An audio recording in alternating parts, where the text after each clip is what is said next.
So in 2017, I had a dental abscess, and so I had a few symptoms as a result of that, and I had it drained by the dentist, and I started to feel really unwell. So I went back to the dentist and said, "Hey, look, do you think it's related to the abscess that you've drained or whatever?" And he said, "Oh no, everything's good. You need to go and see a GP." And so I guess that was the first time that I'd realised that anything might be going on, because I'd noticed a couple of lymph nodes in the right side of my neck. So I did go and see my GP, and over the course of the next 6 months or so, we tried different things. Things weren't really improving, but it hadn't really got much worse. And it wasn't until perhaps to the back end of 2018 where I actually started getting other symptoms. Like I noticed that I was getting pain in my right ear. The lymph nodes had swollen significantly, and we weren't really getting anywhere. And at that point, my GP referred me to ORL, or the ENT specialist.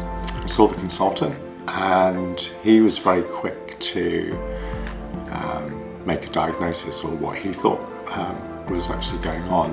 And it was a bit of a shock to me at the time, I think.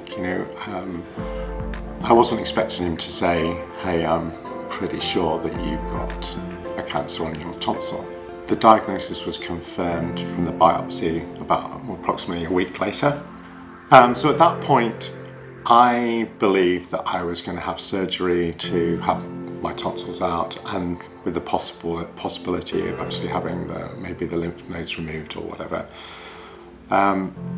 But having spoken to one of the consultants, it actually became apparent that it was inoperable, and that I actually had a stage 3 cancer, and it had gone from my tonsil all the way through, and I had actually wrapped around the jugular as well as through the base of tongue. So that was a real shock to me. I spent a lot of time thinking about my children, because I didn't know what to expect, really. So I had 7 weeks of radiotherapy, and with 3 cycles of chemo. I had no idea of how much the radiotherapy was actually going to take out of me. I remember getting quite bad burns on my skin, but on a very, very positive note, I think I remember maybe about 10 days into the treatment, I was reviewed by the radio consultant, and the mass that I had, the main tumour, had reduced by about 40%. Yeah, I got through that, and then it was a case of recovery. There's some things I still can't enjoy really, like red wine, but most things, I've pretty much returned to normal. My weight's returned to normal. I'm back playing squash, 3 times a week.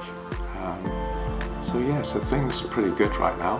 I think the really important thing to consider now is that, our young people, whether they be boys or girls, are actually vaccinated against HPV. And now, particularly now that, Gardasil is free, I believe, for boys and girls. So I'd actively encourage that, wherever it's come from, if we can get rid of another cancer, that's got to be a good thing, right?